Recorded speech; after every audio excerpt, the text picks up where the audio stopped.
In this tutorial, I'm going to show you how to change the number of posts that appear on your blog post page on your WordPress site. If you have any questions or comments, please leave them down below. I try to answer them the best I can. My name is Bjorn Allpass from WP Learning Lab. We will help you get better at WordPress so you can earn more for yourself, for your customers, and for your business. If you haven't done so yet, click subscribe and ring the bell so you don't miss any future videos. Now let's get started. This is our blog post page here. We have one post up here with no featured image, second post, third post, fourth post, fifth post. We have 5 posts on our site. Currently, this site is set to show 10, but we only have 5, so it just shows the 5. And we have our image, headline, metadata, excerpt, all the usual stuff for blog posts. To change the number of posts that displays here, we go into our dashboard and we go down to settings and then reading. And the options we have to look at are blog pages show at most, syndication feeds show the most recent, and for each post in a feed include. These 3 settings. So the first setting determines how many posts are shown on that blog page, where there's currently 5. If we change this to 3 and click on Save Changes and then come out here and refresh, we see we now have the first one with no featured image, the second one, and the third one. And then we have pagination down below. Click on number 2 to go to page 2. And here are the remaining posts. And if you have many more posts, there'll be many more pages to go through down at the bottom here. So that's how we change how many posts display on the blog post page. Something else you might want to consider is the syndication feed, which is set by default to show the most recent 10. You can change this as well to show whatever number you want. The syndication feed is also called an RSS feed, which is used by other services to discover your blog post. For example, people can have something called RSS readers, and they add your RSS link to their RSS reader, and anytime you publish a new post, your post just pops up into their RSS reader. They don't actually have to come to your site. And believe it or not, that's actually quite a popular thing to do, because then people can have all their favorite sites all in one spot, have basically their own news service, because that's the news they care about for those websites, and they can customize every aspect of it by including sites or not including sites.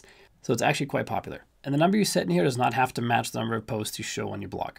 This can be totally separate, and I wouldn't go much higher than 10 for either of these, and I also wouldn't go much lower than 3. But choose the number that works the best for your site. This last option here, for each post in a field include full text or excerpt. This means that if it's on the full text setting, this should show the entire text of the post. And it doesn't in this case. If we view the actual post, we see there's much more written content than is displayed just here, even though we have it set to full text. So that might be confusing. The reason this happens is the theme. This site currently is running the Astra theme, and when the Astra theme creates the blog post page and all the styling that it applies for you, it only shows the excerpt. So you might be in here setting this to full text and it's not appearing as full text, in which case you have to find out what your theme is doing to make it not full text and change what your theme is doing, or even change themes sometimes. So you have to do a bit of research on that one, because each theme will be set up differently. There'll be different ways the themes do that, but most commonly it'll be inside of Appearance and then Customize, and there'll be a blog section inside of there. Then you can change settings related to the blog. Hopefully there'll be one that allows you to do full text. And if you're finding this tutorial helpful, click the like button, because that helps this video show up for more people on YouTube, so we can spread the knowledge and help more people with this information. So make sure to click like if you like this video. An excerpt is what we see here, like this. And some themes actually do comply with what you set here. So if you set full text, it will show the entire blog post in the post listing. So if you have it set to 3 blog posts, it's going to show featured image, the entire blog post, followed by the next featured image, entire blog post, all the way down, if you have it set to full text and your theme is complying. Generally, I have it just set on excerpt because I actually want people to click through to read the post, and that increases page views, which is a good thing. And also, excerpts can be customized when you make the post. There's a separate section inside the post editor. Let's go open a post. Let's just pick this one here.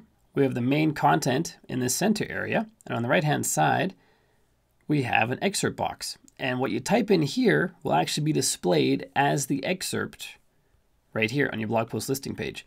So you can write this to be very interesting and very compelling and make people want to click to read the post. So you put that as your excerpt, and that will hopefully result in more people reading it right here, clicking through to read your post, which increases your page views, which is a good signal for Google that you have good content. Next up, check out this playlist right here where I show you how to speed up your WordPress site beyond what you might think is possible. If you want to speed up your site, check out these videos. And if you haven't done so yet, click subscribe and ring the bell so you don't miss future videos. My name is Bjorn Allpass from WP Learning Lab. Till next time, keep crushing it, and I will see you in the next video.